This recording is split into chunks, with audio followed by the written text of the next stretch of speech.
আসসালামু আলাইকুম ভিউয়ার্স, আজ আপনাদের সাথে শেয়ার করব আজকের দিনের কার্যক্রম। তো প্রথমে আমি ব্যাগ থেকে মাছগুলো ঢেলে নিয়েছিলাম। এই মাছগুলো আমার মা বাড়ি থেকে পাঠিয়েছিলেন। এগুলো আমাদের পুকুরের মাছ ছিল। মাছগুলো গত রাতেই আমার ভাই নিয়ে এসেছিলেন। মা মাছগুলো একদম কেটে কুটে পরিষ্কার করে দিয়েছেন। আমি এগুলোকে ফ্রিজে তুলে রেখে দিয়েছিলাম। এখানে আরও কিছু মাছ ছিল, সবগুলোকে আমি ফ্রিজে রেখে দিয়েছিলাম। তো সবগুলো মাছ এখন আমি বের করে নিলাম, এগুলো আমি রান্না করব। প্রথমে আমি কই মাছগুলো ভাজা করে নিচ্ছি, এগুলো আমি ডাটা দিয়ে রান্না করব। মাছগুলো উল্টে পাল্টে আমি ভালো করে ভেজে নিলাম। এখন আমি ইফতারের জন্য রান্না বসিয়ে দিয়েছি। প্রতিদিন খিচুড়ি ফুলা এগুলো খেতে ভালো লাগে না, তাই আজ ভাবছি ইফতারিতে ভাত খাবো।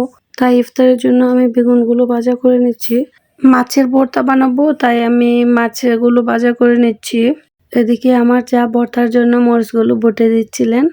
আমার ভর্তাটা প্রায় রেডি, সব ধরনের উপকরণ এখন একসাথে মিক্সড করে নেওয়া হচ্ছে। এদিকে আমি সবজি রান্না করব, তাই সবজিগুলোকে ধুয়ে ভালো করে পরিষ্কার করে নিচ্ছি। সবজিটা আমি চুলায় বসিয়ে দিয়েছি।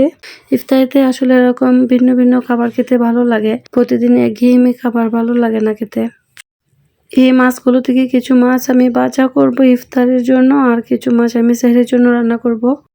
তো আমি ইফতারের জন্য এখানে কিছু মাছ ভাজা করে নিচ্ছি। আমার পরিবারের সদস্য সংখ্যা অনুযায়ী মাছগুলো ভাজা করে নিলাম।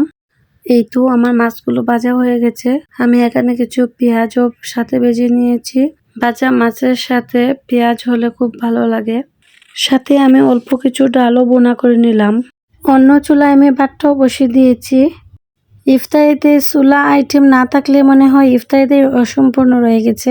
তো শেষমেশ আমি একটু চুলা রান্না করে নিলাম। তো এই ছিল আমাদের আজকের ইফতারি আয়োজন। আলহামদুলিল্লাহ, আজ আমরা এগুলো দিয়ে ইফতারি করব। আমি এখন সেহরির জন্য রান্না করব।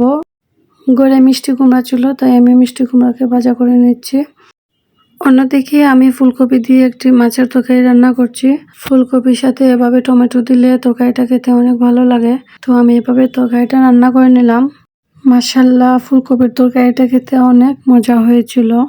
সবশেষে আমি মুরগির মাংসটা রান্না করে নিচ্ছি। আজ আমি মুরগির মাংস দেশি আলু দিয়ে রান্না করছি। আমি আলুগুলো সিদ্ধ করে এর খোসা ছাড়িয়ে নিয়েছিলাম এবং হালকা তেলে আলুগুলোকে একটু ভেজে দিয়েছি। এতে কিন্তু তরকারির স্বাদটা অনেক ভালো হয়েছিল। মাশাআল্লাহ, তরকারিটা খেতে সবার কাছে অনেক ভালো লেগেছিল। তো এই ছিল আজকে আমাদের সেহরির আয়োজন। আমার ভিডিওটি আপনাদের কাছে কেমন লাগলো প্লিজ কমেন্ট করে জানাবেন। ভিডিওটি যদি ভালো লাগে তাহলে ফলো দিয়ে পাশে থাকবেন। যারা ইউটিউব চ্যানেল থেকে দেখছেন প্লিজ সাবস্ক্রাইব করে পাশে থাকবেন। এতক্ষণ পাশে থাকার জন্য সবাইকে অসংখ্য ধন্যবাদ।